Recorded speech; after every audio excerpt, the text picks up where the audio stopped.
Alright, salut tout le monde, j'espère que vous allez bien et bienvenue dans cette nouvelle vidéo. Donc aujourd'hui, je vais vous expliquer en détail le dernier trade que j'ai pris sur les marchés et que j'ai fermé cette semaine déjà en très bon profit. Donc pour l'instant, le mois de novembre se déroule super bien dans mon trading et encore une fois, donc aujourd'hui, je vais vous expliquer un trade que j'ai pris sur l'or. C'est un trade qui était assez court terme, un trade un petit peu différent aussi là, du dernier trade que je vous avais expliqué sur USD CAD. Donc à mon avis, là, ça va vous permettre de voir une autre façon justement là, de comment je peux aborder les marchés. Mon objectif, évidemment, c'est de vous apporter le plus de valeur possible et également de garder les choses là, relativement simples pour que tout le monde puisse comprendre et aussi de faire en sorte que mon contenu gratuit soit meilleur que le contenu payant des autres. Donc, vous comprenez la valeur qu'on a au sein du programme de coaching, tout simplement. Donc, sans plus tarder, on se lance dans la vidéo. Avant qu'on commence, comme d'habitude, s'il vous plaît, prenez le temps de mettre un petit like sur la vidéo. Ça m'aiderait beaucoup à grossir cette chaîne-là et à impacter le plus de personnes possible. Et n'oubliez pas aussi là, de vous abonner si ce n'est pas déjà fait. Alright, donc commençons directement. Comme d'habitude, j'ai beaucoup de choses à vous expliquer. Normalement, vous allez voir, ça ne devrait pas être trop compliqué là, à comprendre. Donc, allons-y. Ici, on est sur le marché de l'or sur un graphique daily, c'est-à-dire que chaque bougie vaut une journée de temps. Et dans les dernières semaines, comme on peut voir là, juste ici, on a eu quand même une forte montée de l'or pour atteindre ce niveau. Et par la suite, on a eu une petite correction qu'on est toujours en train de faire au moment où j'enregistre la vidéo. Et donc, mon trade, essentiellement, était une vente vers ces niveaux-là jusqu'à ces niveaux-là. Et donc, comme on peut voir ici, ça a super bien fonctionné. Le trade a duré quelques jours et je suis déjà donc sorti du trade. Je l'avais pris la semaine dernière et j'ai pris mes profits lundi matin.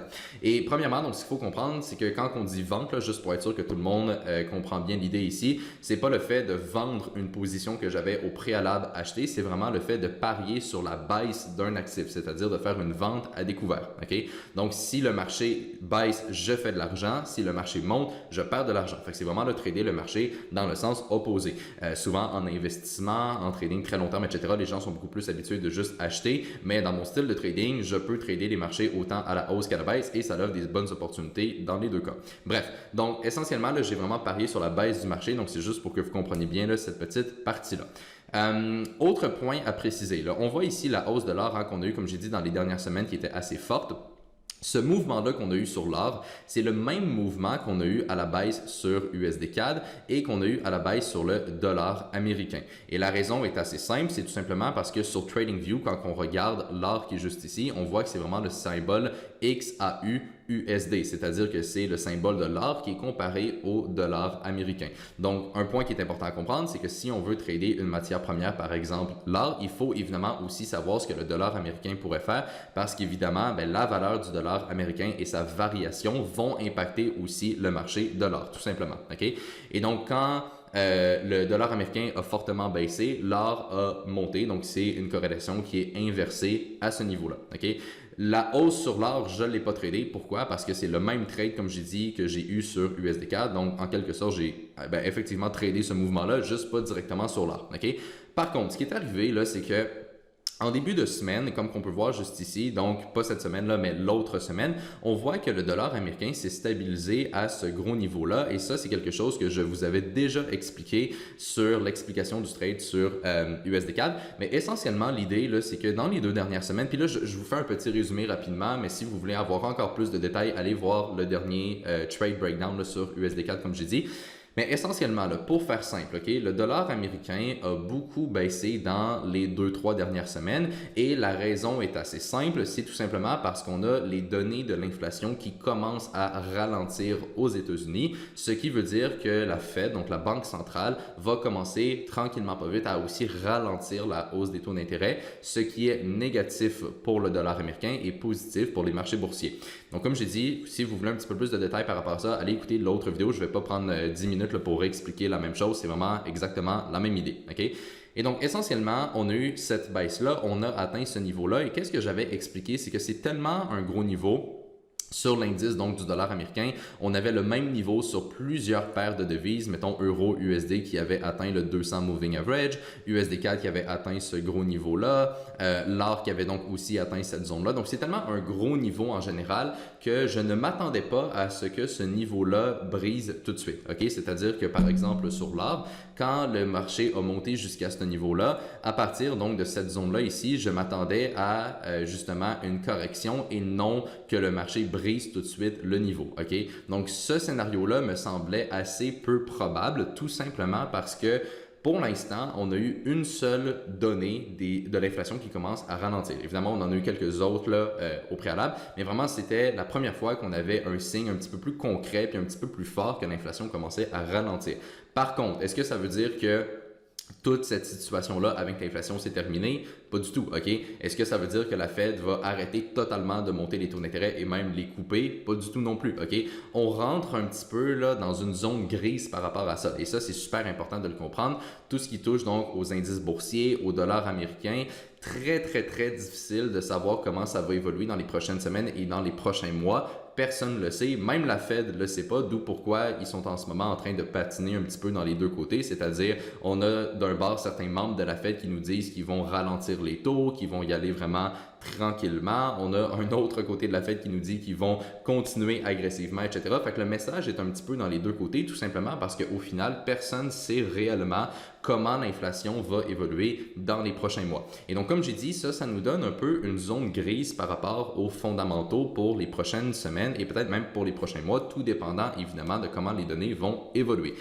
Et donc, ce qui est important de comprendre par rapport à ça, c'est que la logique du trade sur l'or, et vous allez voir où ce que je veux en venir là, avec tout ça, on y vient directement. La logique avec le trade sur l'or, et c'est la même logique avec évidemment le mouvement sur le dollar américain comme j'ai dit, c'est qu'une fois qu'on a eu ce gros mouvement-là et qu'on a atteint la grosse zone juste ici, les gens qui avaient fait de l'argent sur la baisse du dollar américain, c'est-à-dire beaucoup d'autres traders, mais moi également, comme vous l'avez vu sur USD-CAD, mais la logique, c'est que quand on arrive à cette zone-là, on appelle cette zone-là donc une zone de profit taking, c'est-à-dire que les gens vont vouloir prendre leur profit et sortir du trade parce que, comme j'ai dit, il y a une certaine zone grise au niveau des fondamentaux pour du moyen-long terme. On ne sait pas trop comment ça va évoluer. Donc, l'idée, c'était qu'il n'y a personne qui allait tenir ces trades-là vraiment pour du long terme, puisqu'on ne sait juste pas vraiment comment ça va évoluer et on n'a pas vraiment de signes concrets par rapport à ça. Et donc, si on a un mouvement qui est très puissant sur le marché pendant 2-3 semaines et qu'on atteint une grosse zone et que tout le monde veut sortir du trade à ce moment-là, ben ça crée justement un effet de profit taking, ça fait que le marché va commencer à redescendre un petit peu. Il va y avoir de plus en plus de monde qui vont justement vouloir sortir du trade et prendre leur profit. Et ça va donc créer justement un mouvement de correction. Okay? Et c'était tout l'idée du trade ici sur l'or. C'est-à-dire que quand j'ai vu les mouvements sur le dollar américain, sur l'or également, et qu'on a tous atteint en même temps cette zone-là, ben c'est là que je me suis dit, il y a probablement beaucoup de personnes, incluant moi encore une fois, qui vont prendre leur profit à ce niveau-là et ça va créer justement une correction sur le marché. Donc, l'idée fondamentale du trade était justement, donc, on a, oui, des données de l'inflation qui commencent à diminuer, oui, un potentiel ralentissement de la hausse des taux d'intérêt de la Fed. Par contre, on n'a aucune confirmation long terme par rapport à ça, ce qui veut dire que logiquement parlant, les gens devraient sortir de ce trade-là à la première grosse zone et ça devrait donc créer un mouvement à la baisse et ça pourrait être quelque chose qui peut se trader et donc, c'est exactement ce que j'ai fait juste ici. Okay? Donc, en gros, c'est pas mal ça pour l'analyse fondamentale. C'était vraiment l'idée que j'avais avec ce trade-là. Okay? Donc, repérer la zone de profit taking, attendre un reversal un petit peu plus court terme et prendre le trade. Okay? Et donc, je vais vous le montrer, mais comme j'ai dit au début de la vidéo, c'était un trade qui était un petit peu plus court terme que la plupart de mes trades. Souvent, j'ai des trades qui vont durer des semaines, voire des mois. Okay? Mais ça m'arrive aussi de prendre des trades comme sur USD-CAD ou comme sur l'or qui vont durer seulement quelques jours ou quelques semaines. Okay? Puis ça, c'est un point qui est super important là, à comprendre. En tant que trader, okay, je cherche à prendre des bonnes opportunités, ok? Puis c'est pas mal aussi simple que ça. Puis qu'est-ce que j'entends par là? C'est que je vais pas me mettre une étiquette sur qu'est-ce que je trade ou qui je suis en tant que trader, ok? Ça, c'est quelque chose qu'on voit super souvent sur les réseaux sociaux. C'est du monde qui vont se dire, ah, moi, je détrade les actions. Moi, j'investis dans les cryptos, hein, des choses comme ça. Fait que les gens se mettent une étiquette sur qu'est-ce qu'ils font. Le problème avec ça, c'est que s'il y a des opportunités qui sont en dehors de votre étiquette, vous allez les manquer et au final, le travail d'un trader, selon moi, c'est tout simplement d'être capable de prendre des bonnes opportunités. Des bonnes opportunités, il y en a sur plein de marchés différents, sur plein d'intervalles de temps différents. D'où pourquoi, des fois, j'ai des trades qui vont durer quelques jours et j'ai des trades qui vont durer plusieurs mois. OK? Ça varie tout dépendant de qu'est-ce que je veux trader et c'est quoi l'opportunité, tout simplement. OK? Fait que, essentiellement, Donc, pour faire simple, là, comme j'ai dit, c'était ça l'analyse fondamentale. Maintenant, au niveau technique, OK? Premièrement, je vais vous expliquer comment j'ai trouvé cette zone-là ici de profit taking. Comme j'ai dit, c'était la même zone sur le dollar américain et le Forex là, un petit peu à travers le marché. Mais sur l'or spécifiquement, OK, la zone était, je dirais, relativement facile à définir. C'est tout simplement donc ce gros niveau-là horizontal, comme on peut voir là, juste ici, avec énormément de points bas qui touchent à cette ligne et aussi ce dernier point haut-là qu'on avait là, dans la tendance baissière, ce qui nous donne une genre de zone ici, comme qu'on peut voir là, avec le rectangle blanc. J'avais également pris l'outil de Fibonacci et en le traçant de cette façon-là, on voit qu'on a aussi le 38,2 Fibonacci à ce niveau-là, qui est donc un autre gros niveau. On avait aussi cette trendline-là haussière au préalable qu'on est venu retester et le 200 Moving Average, qui est la ligne jaune qu'on voit juste ici. Donc là, comme on peut voir, on a vraiment une grosse zone de prix avec énormément d'obstacles dans cette zone. Et encore une fois, ce qu'il faut comprendre, c'est vraiment la mentalité des acheteurs au moment d'arriver à la zone. OK? Donc, il faut se mettre dans le contexte de quelqu'un qui avait, par exemple, un trade sur l'or et qui avait fait beaucoup de profits durant cette hausse-là, juste ici. OK? Donc, supposons que vous êtes un trader qui travaille pour une institution, un hedge fund ou quoi que ce soit. Vous êtes dans un trade sur l'or et vous avez, mettons, un demi-million de profits en attente, par exemple. OK? Si le marché atteint une grosse zone comme ça, avec plusieurs obstacles au sein de cette zone-là, il faut se poser la question, est-ce que la personne va vouloir prendre son profit à la fin de la zone ou au début de la zone? OK? Et la réponse est très simple, c'est tout simplement au début de la zone. Parce que si la personne a vraiment un gros profit en attente et que le marché touche le début de la zone, bien évidemment, la personne ne voudra pas prendre le risque de perdre ce profit-là en attente juste parce que la personne va avoir été un petit peu greedy, comme on dit en anglais, donc un petit peu trop d'espoir okay, dans le trade, que le marché allait atteindre justement là, la fin de la zone. Et donc, ce qui arrive, c'est que quand on a des zones de cette façon-là, le début de la zone, donc c'est tout le temps le point le plus important parce que logiquement, les gens vont vouloir sortir à ce niveau-là. Et donc, comme j'ai dit, par la nature des choses, ça va créer une correction. Okay? Donc, quand le marché a atteint ce niveau-là, c'est vraiment à partir précisément de ce point-là que j'ai commencé à regarder pour un revirement et c'est là que mon trade est venu en compte. Okay? Donc, maintenant, si on s'en va sur un graphique de 1 heure, OK? Et je vais vraiment là, vous faire rejouer le marché comme que moi, je le regardais là, dans le moment présent. Fait que, mettons qu'on retourne juste ici. OK, donc là, on avait notre tendance haussière sur l'or, on a touché le gros niveau et comme j'ai dit, à partir de ce niveau-là, c'est là que j'ai commencé à regarder pour un retournement. Maintenant, ce qu'il faut comprendre, puis un petit peu comme je l'avais expliqué sur mon trade sur USD-CAD, je vais jamais vendre juste à une résistance ou acheter juste à un support. Il me faut tout le temps d'autres confirmations et idéalement, justement, le début d'un retournement. OK? Donc, qu'est-ce que j'attendais essentiellement? Bien là, comme j'ai dit, on avait une belle tendance haussière, donc j'attendais tout simplement le breakout de cette tendance haussière-là. OK? C'est pas mal ça l'idée. Et donc, essentiellement, la façon qu'on peut définir notre tendance, c'est premièrement avec une trendline qui est juste ici. OK? Donc, on a une belle trendline qu'on voit qui a été respectée ici, ici, un petit peu ici également. On a aussi le 50 Moving Average qui est donc la ligne verte qu'on a juste ici. On aurait pu également prendre notre trendline, venir la cloner et venir la placer de cette façon-là juste ici. Donc, ça nous donne un petit canal haussier là, à ce niveau-là. Et par la suite, donc, on voit qu'on avait une certaine stabilisation déjà alentour de ces prix-là. Là, comme j'ai dit, j'allais pas juste vendre ici, j'allais attendre un breakout. Okay? Donc, si on évolue un petit peu le graphique, on voit que bon, ça continue à faire du up and down. Ça fait pas grand chose, ça respecte encore une fois le 50 moving average. On voit que cette ligne-là est super bien respectée et donc essentiellement on commençait aussi à avoir un petit niveau là, horizontal aux alentours d'ici. Okay? On voit qu'on a beaucoup de up and down, donc j'attendais vraiment un breakout de toute cette zone-là essentiellement. Okay? Donc on continue de voir comment le graphique évolue. On voit que ça respecte encore une fois cette zone-là. Donc, on voit que ça commence vraiment à se squeeze. Hein. On peut voir ici, là, ça commence vraiment à devenir là, de plus en plus serré. Donc, évidemment, quelque chose comme ça, éventuellement, le marché va briser d'un côté ou de l'autre. Okay? Moi, le côté qui m'intéressait, comme j'ai dit, c'était à la baisse. Donc, on attend.